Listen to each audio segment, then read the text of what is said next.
president is very much under pressure.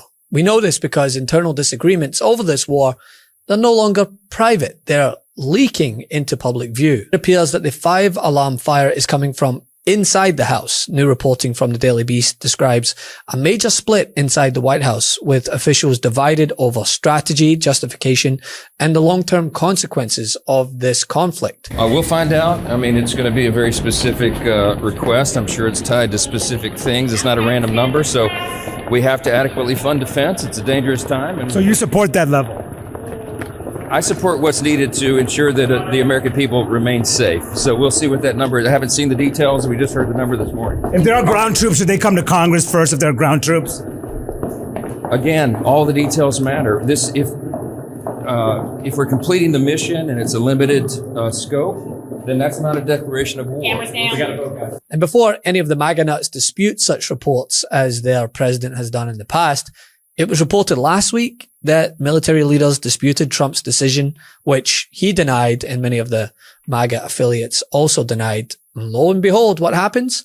Joe Kent, Trump's own director of the National Counterterrorism Center, stepped down in protest over this war, saying he couldn't support it. I mean, in his resignation, Kent made a striking claim. He said Iran posed no imminent threat to the United States and that the war itself was unjustified. What is your takeaway from her for not saying this was an imminent threat? I mean, she was asked this repeatedly. What do you draw from that? I draw the same conclusion I've made since day one of this war. This was a war of choice.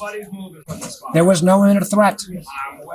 Now, the Iranian regime was awful. The unfortunate thing, it is still awful. And if anything, we've ended up with a worse and more repressive leader right now. And again, I don't see any of the 4 goals the president laid out of regime change, getting hold of the enriched uranium, eliminating all of the ballistic missile capability and drone capability. And Jim, one of the big reasons why, of course, that there's so much interest about Gabbard's testimony in particular is that before she became a member of the Trump administration, she was a very, very public skeptic about going after Iran, an aggressive posture, attacking Iran in any way. And since the attack of Iran just a couple of weeks ago, we've heard very little from Tulsi Gabbard publicly about this. So yeah, it's hard to ignore these reports when things like this are coming from inside Trump's White House. And the reports of a split inside the camp doesn't come out of nowhere either. There have been reports of military and intelligence officials warning about the risks of this war, and those warnings being ignored. Before the conflict escalated, reported on how General Kane and others raised concerns about escalation across the Middle East and how it would disrupt global oil supply through the Strait of Hormuz. Under the law, you are responsible for providing national intelligence to the president, correct?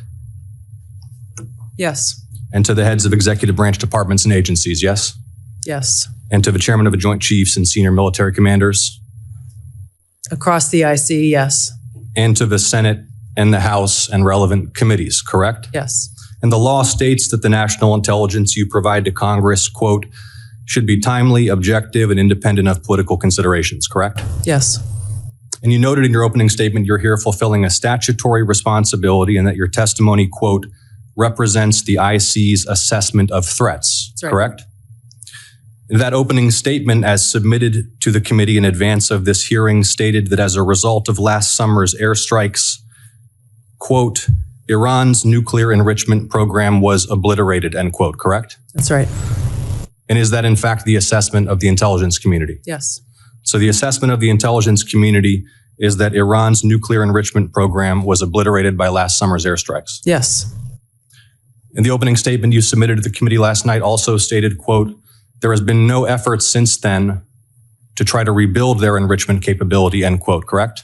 That's right. And that's the assessment of the intelligence community. Yes.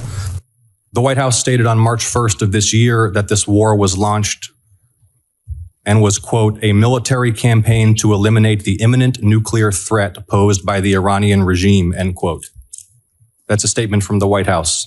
Quote, the imminent nuclear threat posed by the Iranian regime. Was it the assessment of the intelligence community that there was an imminent nuclear threat posed by the Iranian regime?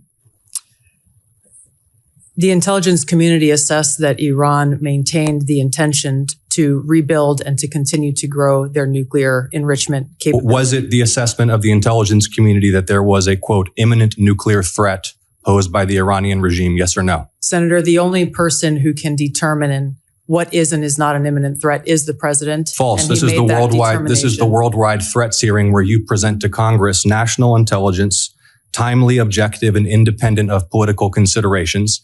You've stated today that the intelligence community's assessment is that Iran's nuclear enrichment program was obliterated and that, quote, there had been no efforts since then to try to rebuild their enrichment capability.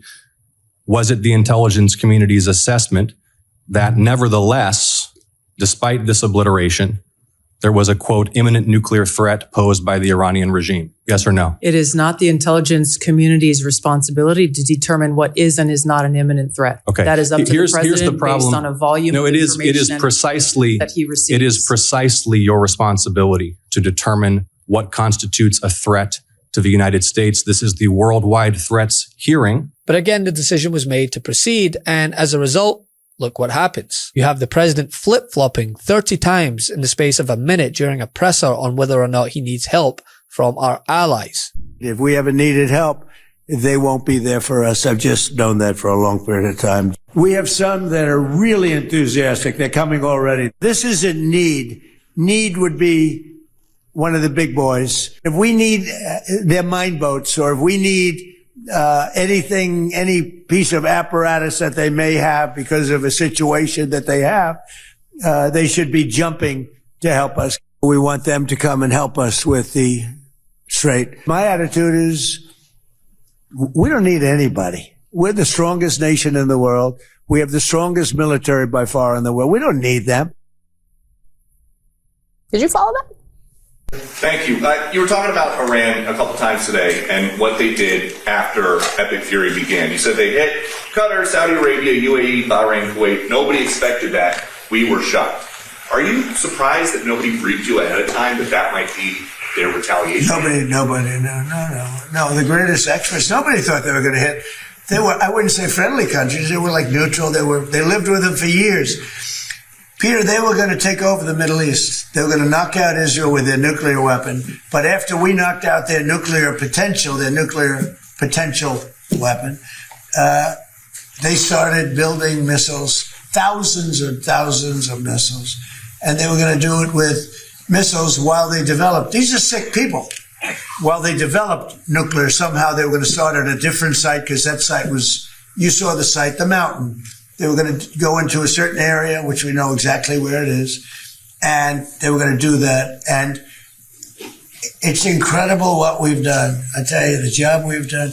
You know, the only thing is, what's changed now is the stage of the conflict. We've moved from disagreement to complete breakdown, because internal dissent typically follows a progression, right? First, there are warnings behind closed doors. Then there are disagreements within the administration. Some of them have leaked out into the press. And then finally, resignations. The last stage where things become politically dangerous for this president and unavoidable, because once officials start leaving and then publicly explain, then the internal conflict becomes impossible to contain, right? It directly challenges the administration's core argument for why the conflict began, which, by the way, if you remember, also changed daily. And we may have casualties.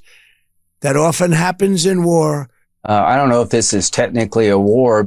We didn't start this war, but under President Trump, we are finishing it. This isn't a war. We haven't declared war. The Secretary of Defense, who calls himself the Secretary of War, said today this is a war. We set the terms of this war from start to finish. Nobody should classify this as war. It is combat operations. War is hell and always will be. Strategic strikes are not war. I guess the Congress people that you saw in that clip are all convinced that it's not a war, because that would mean that they would have had to have done their job beforehand to authorize this. But it does seem like we're in a war. Taken together, all this, the reporting and the resignations, they tell the same story. A White House divided, warnings that were ignored, and now senior officials walking away from what appears to be a complete train wreck. Love this video? Support independent media and unlock exclusive content, ad-free videos, and custom emojis by becoming a paid member of our YouTube channel today. You can also gift memberships to others. Let's keep growing together.